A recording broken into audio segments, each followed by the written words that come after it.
सुरुवातीला सरकारने आणलेलं स्वातंत्र्य सैनिकांच्या वंशजांसाठीचं आरक्षण, त्यानंतर उफाळलेलं आक्रमक विद्यार्थी आंदोलन, प्रचंड असा हिंसाचार, उलथलेली सत्ता, अंतरिम सरकार आणि अखेर हिंसेने पोळलेल्या बांगलादेशमध्ये आता अंतरिम सरकार जाऊन जनतेने निवडलेले सरकार स्थापन होणार आहे। बांगलादेशमध्ये नुकत्याच सार्वत्रिक निवडणुका पार पडल्या। त्यामध्ये लक्ष वेधलं ते मुस्लिम राष्ट्र अशी ओळख असलेल्या बांगलादेशच्या राजधानीमध्ये मतदारांनी निवडून दिलेल्या हिंदू खासदाराची।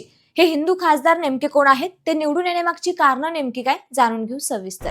बांगलादेशात माजी पंतप्रधान शेख हसीना यांना देश सोडून भारताचा आश्रय घ्यावा लागल्यानंतर झालेल्या पहिल्या सार्वत्रिक निवडणुकीत बांगलादेश नॅशनलिस्ट पार्टी म्हणजेच बीएनपीने 300 पैकी 209 जागा पटकावत ऐतिहासिक असा विजय मिळवला। त्यामुळे बीएनपीचे नेते तारिक रहमान यांचा बांगलादेशचे नवे पंतप्रधान होण्याचा मार्ग मोकळा झालाय। रहमान येत्या शनिवारी पंतप्रधान पदाची शपथ घेण्याची शक्यता आहे, तर जमात पक्ष अवघ्या 68 जागा जिंकू शकला। तारिक रहमान यांच्याच बीएनपी मधून एक हिंदू व्यक्ती निवडून आलाय।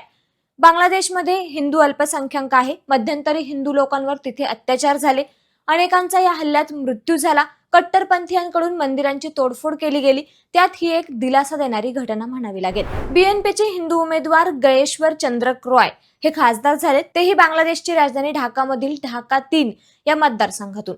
त्यांनी जमाते इस्लामी पक्षाचे उमेदवार एमडी शाहिनूर इस्लाम यांचा पराभव केलाय।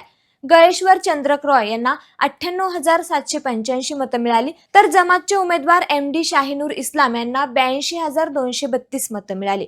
तर विशेष म्हणजे जमाते इस्लाम पक्षाने हे खुलाना या मतदारसंघातून हिंदू व्यक्ती कृष्णा नंदी यांना उमेदवारी दिली होती, पण बीएनपीचे आमिर इजाज खान यांनी त्यांचा पराभव केला। नंदी यांना 70,000 तर खान यांना 1,21,000 मतं मिळाली।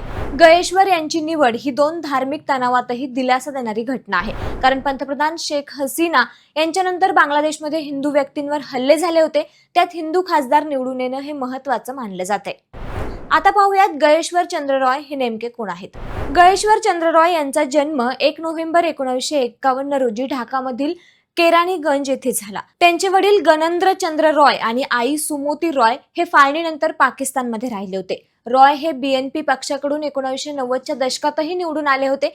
ते बीएनपी सरकारमध्ये मंत्रीही होते। त्यांच्याकडे पर्यावरण आणि वन राज्यमंत्री, मत्स्य व्यवसाय आणि पशुधन राज्यमंत्री अशी महत्त्वाची पदं होती। रॉय यांचे बीएनपीशी कौटुंबिक संबंध आहेत, कारण त्यांचा मुलगा अमिताभ रॉय यांचे बीएनपीचे नेते निताई रॉय चौधरी यांच्या मुलीशी लग्न झालेले आहे। त्यामुळे गेल्या काही महिन्यात बांगलादेशात अल्पसंख्याक हिंदू समुदायावरील वाढत्या हल्ल्यांच्या पार्श्वभूमीवर माजी राज्यमंत्री राहिलेल्या रॉय यांचा हा विजय महत्त्वाचा मानला जातोय। डिसेंबरमध्ये कट्टरपंथी युवा नेते शरीफ उस्मान हादी यांच्या हत्येनंतर हिंदू समुदायाला लक्ष्य केलं जात होतं।